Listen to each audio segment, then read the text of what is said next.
நன்றி நன்றி. ஏற்கனவே 5 முறை இந்த தொகுதியில் நின்று வெற்றி பெற்று சட்டமன்ற உறுப்பினராக இருக்காரு. இந்த முறை அண்ணன் அவர்கள் 600 வரைக்கும் வைக்கணும். 6வது முறையா வெற்றி பெற வைக்கணும். அது மட்டும் இல்லை, 3 முறை அமைச்சராக இன்னைக்கு தமிழ்நாட்டு மக்களுக்கு அண்ணன் அவர்கள் தொடர்ந்து உழைச்சிட்டு வர்றார். போன 2021 சட்டமன்ற தேர்தல் பொழுது இதே திருச்சி சிறுகனூரில் ஒரு பிரம்மாண்டமான திமுக மாநாட்டை அண்ணன் அவர்கள் தான் நடத்தி காட்டினார். அதன் பிறகு நடந்த சட்டமன்ற தேர்தலில் உடனே நம்முடைய ஆட்சி அமைஞ்சோம். அதே மாதிரி இப்போ சென்ற மாதம் இந்த தேர்தலுக்காக திருச்சி சிறுகனூரில் அதை விட பிரம்மாண்டமான ஒரு கழக மாநாட்டை அண்ணன் நேரு அவர்கள் நடத்தி காட்டுகிறார்னா என்ன அர்த்தம்? மீண்டும் ரிப்பீட் ஆக போகுது. திராவிட மாடல் 2.0 ரிப்பீட் ஆகிறதுக்கான ஒரு சாத்தியக்கூறு தான் அந்த மாநாடு. அது நம்முடைய தலைவர் அவர்கள் அடிக்கடி சொல்லுவார், நேருவுக்கு நிகர் நேரு தான் அப்படின்னு குறிப்பிடுவார். ஆனால் அந்த வெற்றிக்கு நிகர் அவருடைய வெற்றியாக மட்டும்தான் இருக்க முடியும். போன தடவை திருச்சி மாவட்டத்தில் 9 சட்டமன்ற தொகுதியிலையும் ஜெயிச்சு திருச்சி என்னைக்குமே நம்முடைய கோட்டைங்கிறத நிரூபிச்சோம். இந்த முறை அதிகமான வாக்கு வித்தியாசத்தில் ஜெயிக்க வைக்க போகிறோம். போன முறை அண்ணா அவர்கள் சொன்னாங்க 9 தொகுதியிலும் ஜெயிச்சு காட்டுவோம் அப்படின்னு சொன்னார். அதே மாதிரி அவர் சொந்ததை செஞ்சு காட்டினார். இப்போ ஒரு வாக்குறுதி கொடுத்திருக்கிறார். டெல்டா மாவட்டத்தில் இருக்கக்கூடிய 41 தொகுதிகளையும் நாம தான் ஜெயிப்போம், உதயசூரியன் தான் ஜெயிக்கும், நம்முடைய கூட்டணி கட்சி தான் ஜெயிக்கும் அப்படின்னு அந்த உறுதிமொழி கொடுத்திருக்கிறார். நிச்சயம் அதை நீங்க அனைவரும் சேர்ந்து செஞ்சு காட்டுவீங்க நம்பிக்கை இருக்கு. அதுல முதன்மையான தொகுதியா இந்த திருச்சி மேற்கு தொகுதி அதிகமான வாக்கு வித்தியாசத்துல டெல்டா பகுதிகளில் நம்பர் 1 தொகுதியா இந்த திருச்சி மேற்கு தொகுதி இருக்கணும்னு நிச்சயம் நீங்க செஞ்சு காட்டுவீங்க நம்பிக்கை இருக்கு. அண்ணன் நேரு அவர்கள் நான் மீண்டும் அவர் உங்ககிட்ட வாய்ப்பு கேட்டு வந்திருக்கிறேன்னா என்ன உரிமையை கேட்டு வந்திருக்கிறாரு? இந்த தொகுதிக்கு பல்வேறு திட்டங்களை செஞ்சு கொடுத்துருக்குறோம், பல்வேறு சாதனைகளை செஞ்சு கொடுத்துருக்குறோம் அப்படிங்கிற அந்த நம்பிக்கையில அந்த உரிமையில உங்களை கேட்க வந்திருக்கிறார். ஒரு முக்கியமான எடுத்துக்காட்டை மட்டும் இங்க சொல்ல விரும்புறேன். எல்லா திட்டத்துக்கும் ஒரு எடுத்துக்காட்டாக பஞ்சப்பூர்ல இன்னைக்கு ஏர்போர்ட்டையே தாண்டக்கூடிய அளவுக்கு, விமான நிலையத்தெல்லாம் அடிச்சு தாண்டக்கூடிய அளவுக்கு, ஒரு அதெல்லாம் மிஞ்சுகிற அளவுக்கு ஒரு சர்வதேச அளவில் ஒரு பஸ் ஸ்டாண்டை இன்னைக்கு கட்டி இந்த திட்டத்தின் மூலமா இன்னைக்கு திருச்சியுடைய முகத்தையே அண்ணன் நேரு அவர்கள் மாற்றி காட்டியிருக்கிறார். அண்ணன் நேரு அவர்களை களத்துல நேருக்கு நேர் நிச்சயம் யாராலும் வீழ்த்த முடியாது. அப்படிங்கிறதுனால தான் இன்னைக்கு பல்வேறு குறுக்கு வழிகளை நம்மளை எல்லாம் மிரட்ட பார்க்கறாங்க. பாசிச பாஜகவோட மிரட்டலுக்கெல்லாம் திமுகவுடைய கடைக்கோடி தொண்டன் கூட பயப்பட மாட்டான். அந்த நேரு அவர்கள் அது மாதிரி நிச்சயம் பயப்படுறதுக்கான வாய்ப்பே கிடையாது. அதனால உங்ககிட்ட நான் கேட்டுக்கொள்வதெல்லாம் அதிகமான வாக்கு வித்தியாசத்துல வாக்குறுதி கொடுத்துருக்கீங்க. 1 லட்சம் ஓட்டு வித்தியாசத்துல ஜெயிக்க வச்சு அந்த நேரு அவர்களை அனுப்புங்க. பல்வேறு திட்டங்களை கொடுத்துருக்கிறோம். அது மட்டும் இல்ல, ஒருங்கிணைந்த பேருந்து நிலையம், பஸ் ஸ்டாண்டு, கனரக வாகன முனையம், ஹெவி வெஹிக்கிள் டெர்மினல், எடமலைப்பட்டி புதூர்ல சுமார் 18 கோடி ரூபாய் மதிப்பீட்டில் கார்பரேஷன் ஹை ஸ்கூல்ல மாடல் ஸ்கூல் ஆக்கி புதிய கட்டடங்கள் கட்டப்பட்டிருக்கு.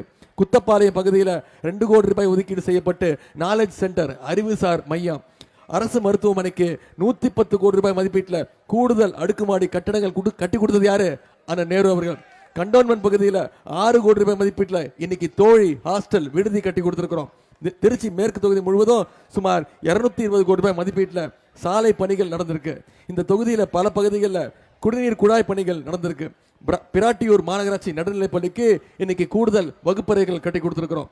மேற்கு தொகுதியில் இருக்கக்கூடிய 29 புதிய ரேஷன் கடைகளை அண்ணன் அவர்கள் திறந்து வச்சிருக்கிறாங்க. சுமார் 10 கோடி ரூபாய் மதிப்பீட்டில் தொகுதியுடைய பல்வேறு இடங்கள்ல சுகாதார மையங்கள் திறக்கப்பட்டிருக்கு. பஞ்சப்பூர்ல ஒருங்கிணைந்த காய்கறி அங்காடி, இன்டகிரேட்டட் வெஜிடபிள் மார்க்கெட் அண்ணன் நேருடைய முயற்சியால கட்டப்பட்டிருக்கு. பஞ்சப்பூர்ல 18 கோடி ரூபாய் மதிப்பீட்டில் இன்னைக்கு ஒரு ஆம்னி பேருந்து நிலையமும் அண்ணன் நேரு அவர்கள் தான் கட்டி கொடுத்திருக்கிறாங்க. மாநகராட்சி பகுதியில் 54வது வட்டத்தில் 2 கோடி ரூபாய் மதிப்பீட்டில் 5 லட்சம் லிட்டர் ஓவர் டேங்க் அமைக்கப்பட்டிருக்கு. இப்படி பல்வேறு திட்டங்களை செஞ்சு கொடுத்துட்டு மீண்டும் எனக்கு ஒரு வாய்ப்பு தாருங்கள்னு உங்ககிட்ட உரிமையா கேட்க வந்திருக்கிறோம். அது மட்டும் இல்ல, சென்ற சட்டமன்ற தேர்தல் போது நம்முடைய தலைவர் அவர்கள் சொன்ன வாக்குறுதி அத்தனையும் நிறைவேற்றி கொடுத்திருக்கிறோம். உதாரணத்திற்கு சில வாக்குறுதிகள் மட்டும் இங்க நினைவுபடுத்த விரும்புறேன். போன தேர்தல் போது நம்ம சொன்ன முக்கியமான வாக்குறுதி, மகளிருக்கு கட்டணமில்லா பேருந்து திட்டம் கொடுப்போம்னு சொன்னோம். கொடுத்தமா இல்லையா? நம்முடைய தலைவர் முதலமைச்சராகி போட்ட முதல் கையெழுத்து மகளிருக்கு கட்டணமில்லா பேருந்து திட்டம். இன்னைக்கு ஒவ்வொரு மகளிரும் மாசம் 900 ரூபாயில இருந்து 1000 ரூபாய் வரைக்கும் சேமிக்கிறாங்க. அதே மாதிரி அரசு பள்ளிகளில் படிக்க வரக்கூடிய குழந்தைங்க 1ஆம் வகுப்புலேருந்து 5ஆம் வகுப்பு வரைக்கும் பசியோட படிக்கக்கூடாது. அதனால காலைல அவங்க பள்ளிக்கூடத்துக்கு வந்தாங்கன்னா முதல்ல தரமான முதலமைச்சர் காலை உணவு, அதன் பிறகு தரமான கல்வியை கொடுத்துருக்குறோம். அதே மாதிரி அரசு பள்ளியில் படிச்சுட்டு எந்த கல்லூரியில் போய் சேர்ந்தாலும் அவங்களுக்கு கல்வி ஊக்கத்தொகையை நம்முடைய அரசு மாசம் 1000 ரூபாய் அந்த மாணவியுடைய அக்கௌண்ட்லயே மாசம் 1000 ரூபாய் முதலமைச்சர் கொடுத்துக்கிறார். சமீபத்தில் 10 லட்சம் கல்லூரி மாணவர்களுக்கு இலவச லேப்டாப் திட்டத்தை அறிவிச்சு ஒரே மாசத்துல கொடுத்து முடிச்சிருக்கோம். அதிமுக ஆட்சியில் லேப்டாப் கொடுத்தாங்க. யாரு கொடுத்தாங்க? பள்ளிக்கூடம் படிக்கிற குழந்தைங்களுக்கு கொடுத்தாங்க. 2019ஆம் ஆண்டு அந்த திட்டத்தை நிப்பாட்டிட்டாங்க, முடக்கிட்டாங்க, அவங்களே நிப்பாட்டிட்டாங்க. நம்முடைய முதலமைச்சர் பார்த்தாரு, பள்ளிக்கூடம் படிக்கிற குழந்தைங்களை விட கல்லூரி மாணவர்களுக்கு கொடுத்தா அது இன்னும் பயனுள்ளதாக இருக்கும். ஒரு ப்ராஜெக்ட் ரிப்போர்ட் தயார் பண்ணுறதா இருக்கட்டும், ஒரு மேற்படிப்புக்காக இருக்கட்டும், இல்லை எங்கேயா போய் வேலைக்கு சேரும் போது அந்த லேப்டாப் அவங்களுக்கு பயனுள்ளதாக இருக்கும்னு இன்னைக்கு 10 லட்சம் லேப்டாப்களை நம்முடைய தலைவர்கள் கொடுத்துருக்காங்க. அது மட்டும் இல்லை, முக்கியமான திட்டம் உங்களுக்கு தெரியும், கலைஞர் மகளிர் உரிமை தொகை திட்டம்.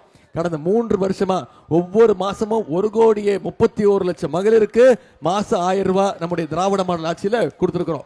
அந்த திட்டத்தை எப்படியாவது நிப்பாட்டணும்னு அதிமுகவும் பாஜகவும் திட்டம் போட்டாங்க. தேர்தலை காரணம் காட்டி 3 மாசத்துக்கு மகளிர் உரிமை திட்டத்தை நிப்பாட்டுறதுக்கு முயற்சி பண்ணாங்க. நம்முடைய தலைவர் என்ன பண்ணாரு, முதலமைச்சர் என்ன பண்ணாரு, நான் 1000 ரூபாய் கொடுக்கறத நீங்க நிப்பாட்டுறீங்க, இப்ப நான் கொடுக்குற 5000 ரூபாய் எப்படி நிப்பாட்டுறீங்கன்னு பார்க்கணும்னு சொல்லி பிப்ரவரி மாசம், மார்ச் மாசம், ஏப்ரல் மாசம் 3 மாசத்துக்கு சேர்த்து 3000, கோடைகால சிறப்பு நிதி 2000ன்னு 5000 ரூபாய் நம்முடைய முதலமைச்சர் கொடுத்தார். ஞாபகம் இருக்காமா? முதலமைச்சர் காலையில 6:30 மணிக்கு மகளிருடைய அக்கௌண்ட்ல பணத்தை போட்டாரு. ஆனா மகளிர் என்ன பண்ணாங்க, காலைல 9 மணிக்கெல்லாம் போய் பேங்க்ல போய் பணத்தை எடுத்துட்டாங்க. ஏன்? மோடி அரசு அந்த பணத்தையும் எடுத்துட்டு போறாங்க.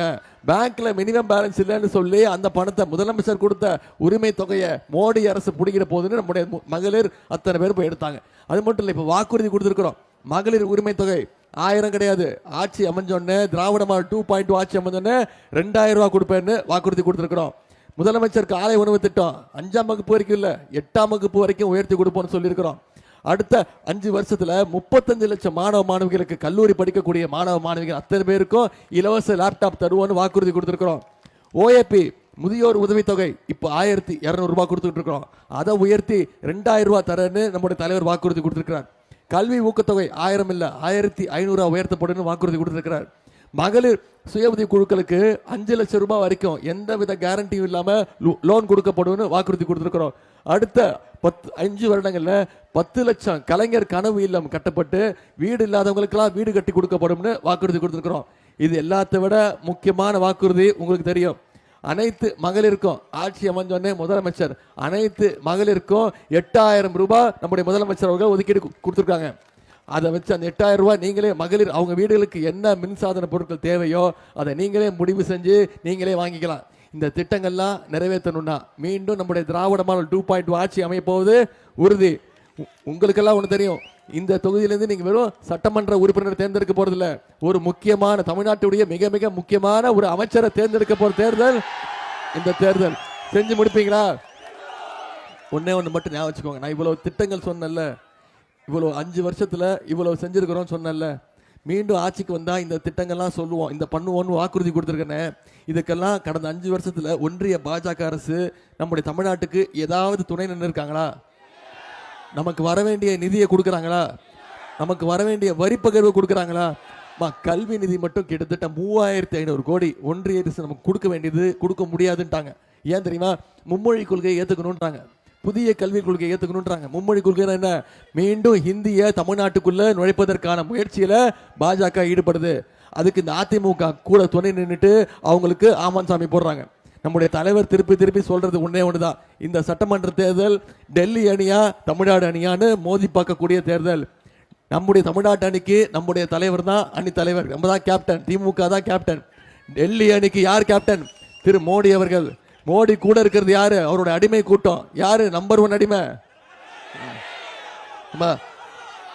முரட்டு. சரி காட்டுறேன்,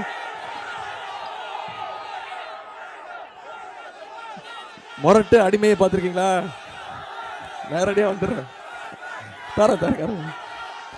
முரட்டு பக்தர்கள் பார்த்துருப்பீங்களா? முரட்டு தொண்டர்கள் கேள்விப்பட்டிருப்பீங்க, முரட்டு அடிமையை பார்த்துருக்கீங்களா? நான் ஏமா அவரை முரட்டு அடிமைன்னு சொல்றேன்? ஏன்னா மோடி என்ன சொன்னாலும் கேட்கிறாரு, தமிழ்நாட்டுடைய உரிமைகள் எல்லாத்தையும் விட்டு கொடுத்துறாரு.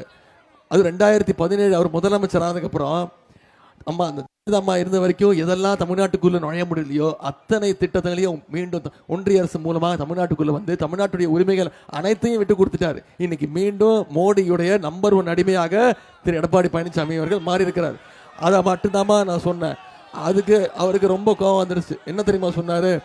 உதயநிதிக்கு என்ன அனுபவம் இருக்கு, அவருக்கு எந்த அனுபவம் கிடையாது அப்படின்ட்டாரு. ஆமா, எனக்கு நிச்சயம் அந்த அனுபவம் கிடையாது,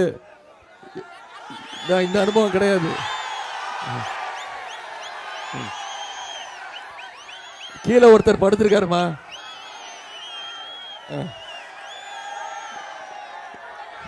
கீழே ஒருத்தர் படுத்திருக்காரு. எடப்பாடி பழனிசாமி அவர்கள் கீழே படுத்திருக்காரு. இதைத்தாம்மா நான் சொன்னேன், இந்த அனுபவம் எனக்கு கிடையாது. பதவிக்காக பொறுப்புக்காக யார் காலையும் போய் உடற அந்த அனுபவம் எனக்கு கிடையாது. குறிப்பா சங்கி கூட்டத்துக்கிட்ட பயப்படுற அனுபவம் எனக்கு கிடையாது அப்படின்னு. இப்போ உடனே என்ன தெரியுமா சொல்லிட்டாரு? இதுல என்ன தப்பு இருக்கு, எனக்கு அந்த அம்மா பதவி கொடுத்தாங்க, போய் காலில் விழுந்தேன், ஏன் நீ விட மாட்டியா அப்படின்னு கேட்கிறாரு. நான் கேட்கிறேன், நீங்க காலில் விழுந்தது தப்பு இல்லை, ஆனா அந்த அம்மா காலே வாரி விட்டீங்கல்ல, அதுதான் தப்பு. இப்போ நான் விட்டுட்டேன். இப்போ சசிகலாமா உள்ள வந்துட்டாங்க, அவங்க சொல்ல ஆரம்பிச்சுட்டாங்க, ஆமா அந்த பையன் சொல்றது கரெக்டு தானே, அவங்க காலில் விழுந்தது உண்மை தானே அப்படின்ட்டாங்க. இப்போ நம்ம எதுவுமே சொல்ல வேணாம், அவங்க 2 பேரும் மோதிக்கிட்டோம், நம்ம வேடிக்கை மட்டும் பார்ப்போம். இந்த அடிமை கூட்டத்தை மீண்டும் தமிழ்நாட்டுக்குள்ள நுழைய விடக்கூடாது. பிஜேபி ஒன்றிய பாஜக சங்கி கூட்டம் மீண்டும் தமிழ்நாட்டுக்குள்ள எப்படியாவது நுழையணும்னு முயற்சி பண்றாங்க. தமிழ்நாட்டு மக்கள் அனுமதிக்க மாட்டோம்னு அவங்களுக்கு தெரியும். அதனால தான் அதிமுகங்கிற போர்வையை போத்திக்கிட்டு தமிழ்நாட்டுக்குள்ள எப்படியாவது நுழைய பார்க்குறாங்க. நம்முடைய தலைவர் மீண்டும் மீண்டும் சொல்றது மாதிரி தமிழ்நாடு என்னைக்குமே டெல்லிக்கு அவுட் ஆஃப் கண்ட்ரோல் தான் அப்படிங்கிறத இந்த தேர்தல் மூலம் நாம் நிரூபிச்சு காட்டுவோம். செஞ்சு காட்டுவோமா? உங்களை எல்லாம் பண்போடு கேட்கிறேன், பாசத்தோடு கேட்கிறேன், உரிமையோடு கேட்கிறேன், உங்க வீட்டு பிள்ளையாக இருந்து கேட்கிறேன், தலைவருடைய மகனாக இருந்து கேட்கிறேன்.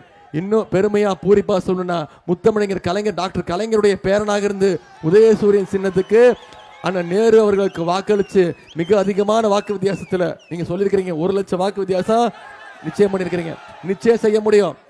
இன்னைக்கு தேதி 11, தேர்தல் ஏப்ரல் 23ஆம் தேதி. இன்னும் 12 நாட்கள் இருக்கு. இந்த 12 நாட்களும் ஒவ்வொரு வாக்காளராக சந்திங்க, ஒவ்வொரு வீடா போங்க, ஒவ்வொரு வாக்காளராக சந்திச்சு நம்முடைய திட்டங்களை பத்தி சொல்லுங்க.